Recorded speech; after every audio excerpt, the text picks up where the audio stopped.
యువతకు చట్టసభలలో అవకాశం కల్పించాలి. కేంద్ర సర్కారు మెడలు వంచిన నేటి యువత.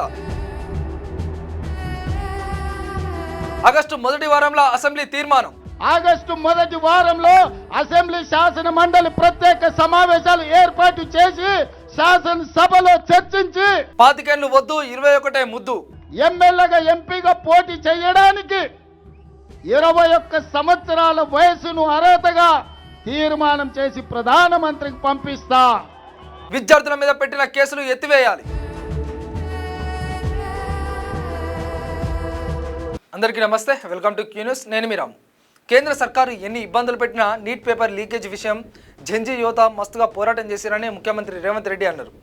ఆందోళన చేసిన వాళ్ళ మీద పోలీసులకు దాడికి నిరసనగా నెక్లెస్ రోడ్ మీద జరిగిన కొవ్వొత్తుల ర్యాలీలో తను కూడా పాల్గొన్నానని, నేటి యువత వట్టిగా రోడ్ల మీద తిరుగుడే కాకుండా చట్టసభలో కూడా అడుగు పెట్టాలని ఆయన పిలుపునిచ్చిండు.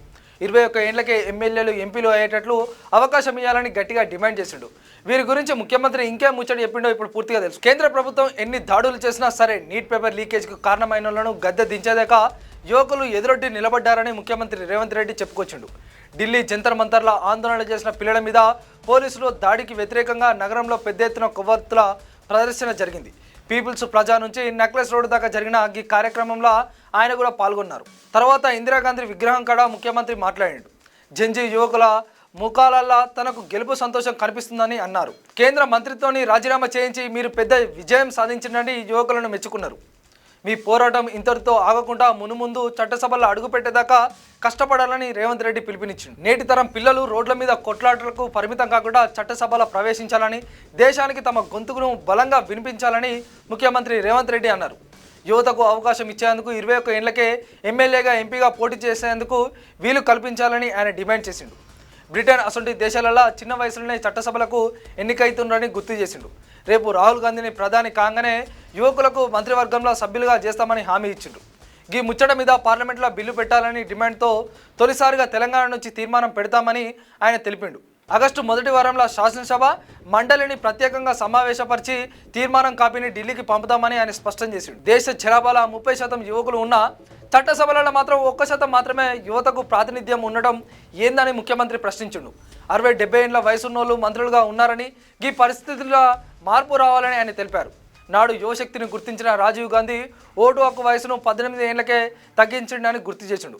అట్లనే స్థానిక సంస్థలలో పోటీ చేసేందుకు మాజీ ప్రధాని పివి నరసింహారావు వయసును తగ్గించడని అన్నారు. 21 ఏళ్లకే సివిల్ కొట్టి కలెక్టర్లు, పోలీస్ బాసులు అయి జిల్లాలను పాలిస్తుంటే అదే వయసులో ఎమ్మెల్యేలుగా ఎందుకు కావద్దని ఆయన నిలదీసిండు. యువకులు చట్టసభలో ప్రవేశించి మంత్రులుగా వాళ్ళ ఆలోచనలు దేశ భవిష్యత్తు కోసం ఉపయోగించాలని ఆయన కోరిండు. దేశం స్థాయిలో పరీక్షల నిర్వహణ కేంద్ర సర్కారు విఫలమైందని, లక్షలాది మంది పిల్లలు నష్టపోయిందని సీఎం రేవంత్ రెడ్డి మండిపడ్డాడు. ఆందోళన చేసిన విద్యార్థుల మీద పెట్టిన కేసులను వెంటనే తీసివేయాలని ప్రధాని మోదీని ఆయన డిమాండ్ చేశాడు. రాజకీయ నాయకులను దర్యాప్తు సంస్థలతోని భయపెట్టి కేంద్రం విద్యార్థులను మాత్రం శారీరకంగా, మానసికంగా వేధించేందుకు చూసిందన్నాడు. లాఠీలతో కొట్టినా, టీయర్ గ్యాసులు ప్రయోగించినా సరే యువకులు బెదరలేదన్నాడు. మొత్తానికి కేంద్రాన్ని లొంగదీసిండని ఆయన సంతోషం వ్యక్తం చేసిండు. ఢిల్లీలో జరిగిన ఆందోళనకు కాంగ్రెస్ పార్టీ పెద్ద నాయకులు అందరూ మద్దతు ప్రకటించిండని ఆయన తెలిపిండు. ఇక మీదట చట్టసభలలో యువకుల గొంతును గట్టిగా వినిపిస్తామని, అందరూ పోటీకి సిద్ధంగా ఉండాలని జెన్జీ యువతలో ఉత్సాహం నింపిండు తెలంగాణ సీఎం రేవంత్ రెడ్డి. క్యూ న్యూస్లో ఎడిటర్లు కావాలను మీడియా రంగంలో మీ టాలెంట్కు ఇది సరైన వేదిక. 2 నుంచి 3 సంవత్సరాల అనుభవం ఉండి ఫోటోషాప్, ప్రీమియర్ ప్రో, ఆఫ్టర్ ఎఫెక్ట్స్లో నైపుణ్యం ఉన్నవారు కావాలను. ఫ్రెషర్స్ కూడా అవకాశాలున్నాయి. ఆసక్తి ఉన్నవారు వెంటనే సంప్రదించండి. 8143001981.